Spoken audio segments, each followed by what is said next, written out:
Hello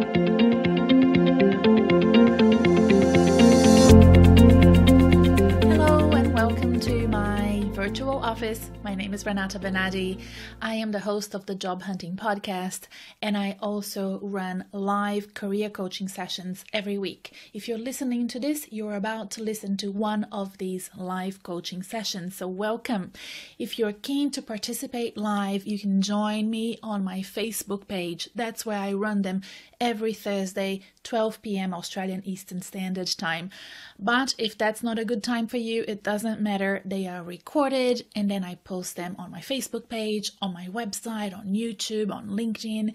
There is a platform for you to follow me. So click the buttons and follow me wherever you found me. I'd love to keep in touch with you. And you can sign up to my newsletter, and I will send you a weekly newsletter with the Job Hunting Podcast of the week, articles about career, and that will help you progress in your career advancement and your job hunting pursuits. I'd love to help you, so keep in touch.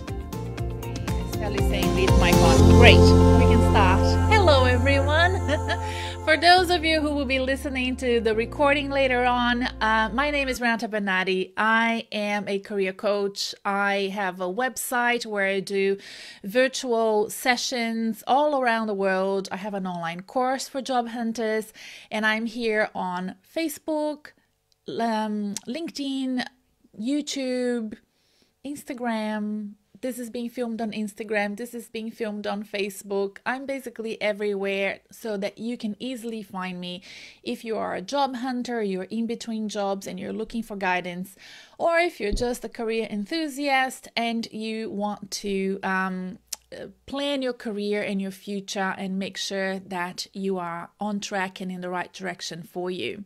So today, every Thursday, I do a live coaching session and I record it and then I post it on my Facebook page on the archive. So I have a big archive already since last year of sessions you can browse through and see if there's anything there of interest to you. And I have recently started posting them also on YouTube. So have a look at that.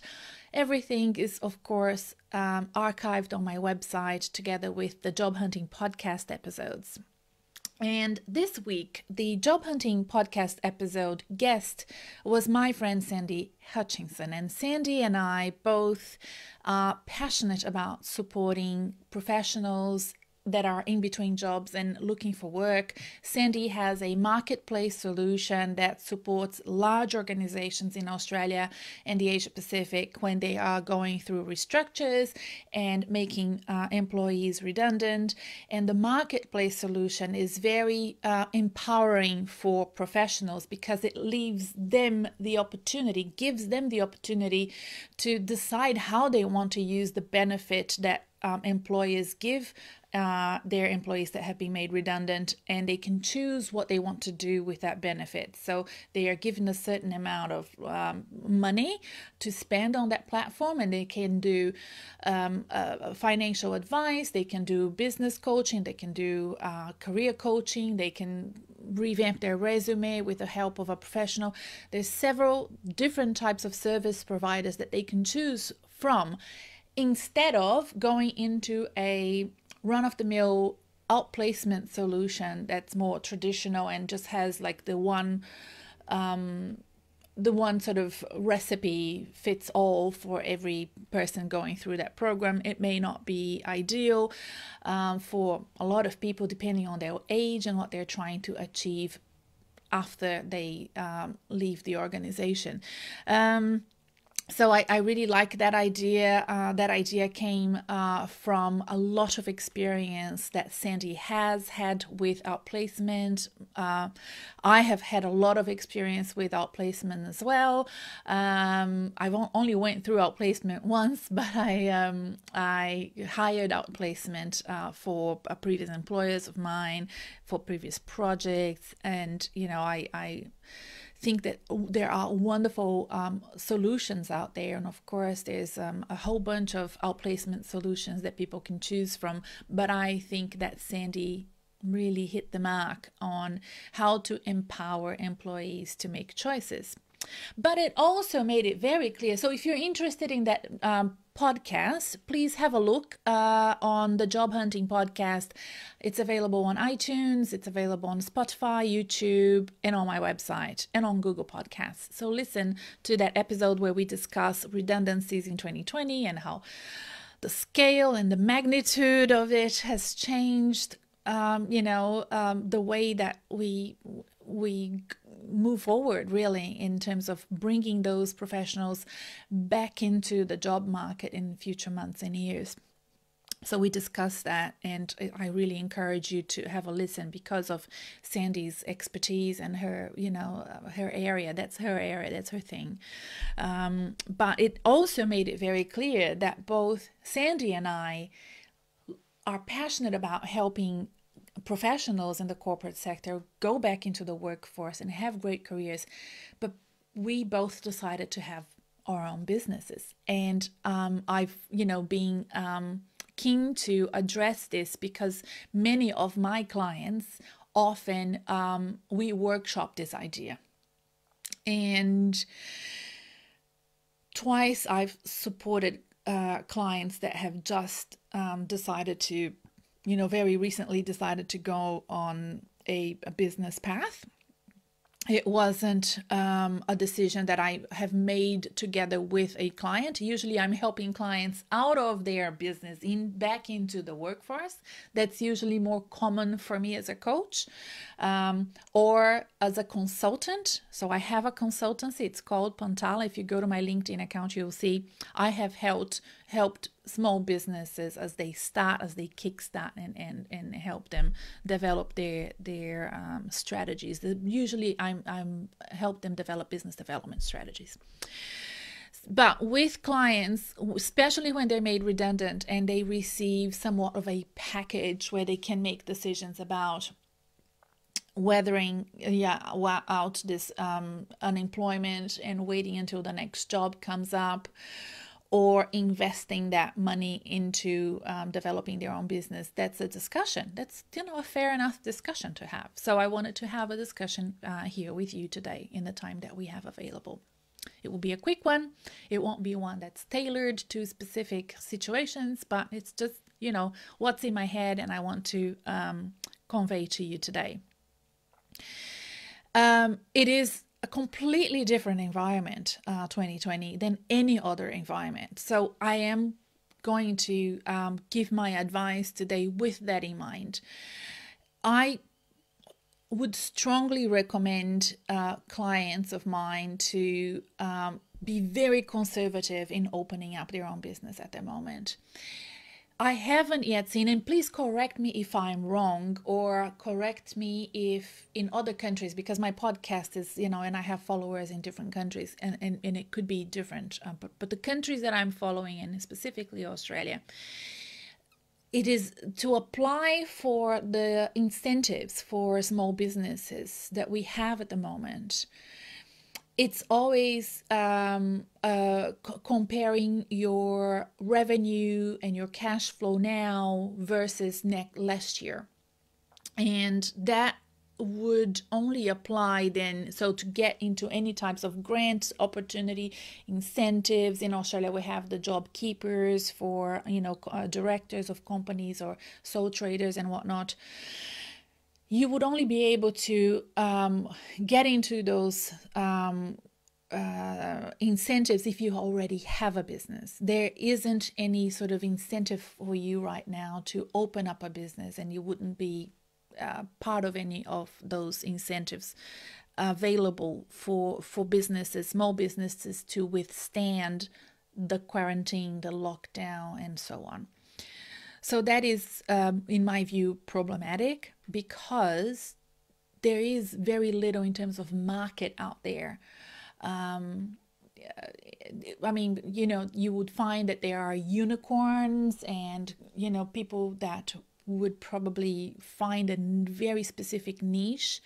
But when I'm talking to clients, usually what happens is that they have a business idea in mind that they've been kind of ruminating about, and it may not really fit the COVID situation. It's very different from an entrepreneurial person that just keeps observing the market and then identify that there is a gap here, that they can quickly act. And you may already be a business entrepreneur to actually find that and understand how to move quickly into that market. Usually when you're starting a business, everything is so slow. In your mind, you have this idea and this expectation because you are a corporate professional. You are, very sophisticated as a customer and a client as well. And you have a very good business understanding. So you want your business to be like that. But when you start it off, it's not like that. It's quite amateuristic and it can be quite isolating as well.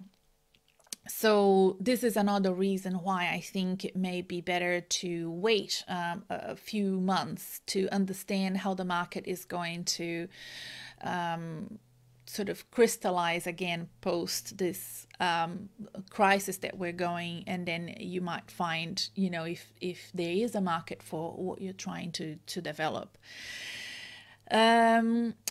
Applying for jobs will also be an opportunity for you, as I said before a few times, to keep a finger on the pulse of the economy, the markets, the sectors, the industries. What's, every time that you look for work, that you look at what's out there, that you research, you will know more and more about how the world is actually reforming and restructuring itself post-COVID. Even if in the long term you want to have your own business, this period of job hunting might be a useful research for you. It might be a useful way of keeping yourself really switched on what's happening. As opposed to, in my personal experience, having your own business means usually bunkering down. I know I did that. I know Sandy, who I interviewed for the podcast, bunkered down so much that she disappeared for a year, I think, or more, to develop her ideas. And, it's not everybody that can do that. And it's probably a difficult thing to bunker down right now when there's so much that you need to be in the loop about, in understanding how the world will reform and crystallize and restructure post-COVID. I also believe that in times of trouble, work is work, and we can be way less worried about our status quo, our, standing in society when things are as complicated and uncertain as they are now. And I believe that for that reason, you can then decide that, okay, I will just find whatever work I can find at the moment because it's COVID-19. This is always a story that I can tell later on about, how I lost my job and I just had to do whatever I had to do to put food on the table, pay my bills and whatnot, and then use that time to then consider, do I want to go back into the corporate sector, or, is there a business opportunity post-COVID that I can engage in? So work is work during times of extreme complexity and uncertainty. Just go for whatever you can find if you need to if you have bills to pay. And I want to go into that in a minute as well. And finally, going into this idea of what makes somebody be ready to move into this idea of having their own business has to do, in my personal opinion, with either a lot of preparation, which was my case in the second business of mine, the second time in my life where I have my own business. I prepared myself for a couple of years before I made this leap into being a business owner again, or being extremely an extreme risk taker, which was the first time I had my business. I was in my 20s, I didn't have kids, I was recently married, I saw an opportunity, I had nothing to lose. You know, I have very little responsibilities at the time, and I could take some risks. I was young enough and probably ignorant and stupid enough, which was great, you know, at the time to basically just throw myself into developing a business, and it worked out for me. I have this entrepreneurial streak in me, and I can see that in my firstborn as well. My oldest son has that. I can see that in some of my family members. Surprisingly, my mom, who is a piano teacher, is very entrepreneurial.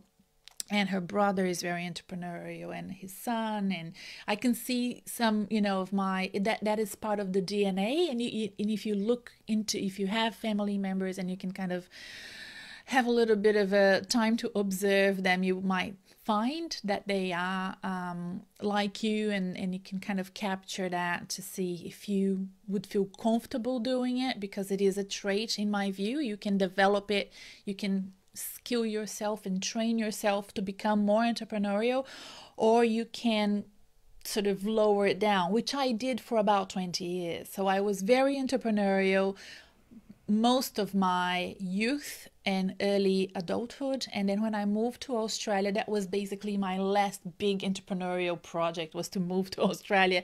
And then all I wanted was to be very conservative. I wanted to raise my kids, I wanted to know I had a salary every day, every month, every, you know, I wanted to have a mortgage, and I wanted to pay my mortgage. I wanted to, you know, make sure and have that security in a completely different environment. I didn't know anyone. I didn't know how to live in a different country. It was a different language. Everything was different. So I wanted the security of having a job. And that I needed for about 2 decades. And the time I felt I could engage again in my entrepreneurial trait and redevelop it again was when my mortgage was under control, my kids have grown up.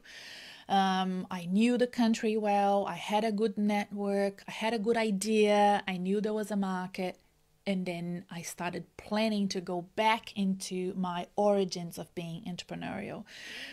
And my jobs during all of that time helped me immensely in developing my business ideas. So I see that as very symbiotic.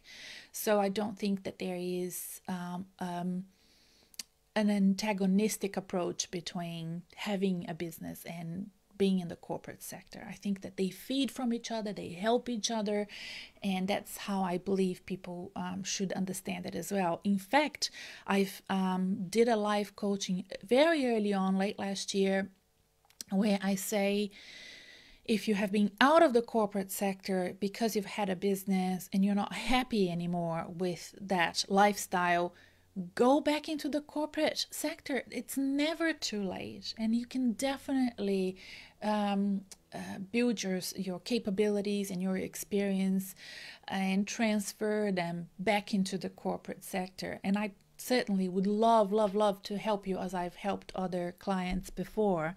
It's one of the things that I really enjoy doing, is making sure that people feel confident going back into a sector or going into a new sector, or adjusting their narrative to make employers understand that they will be great employees and good value for their organizations.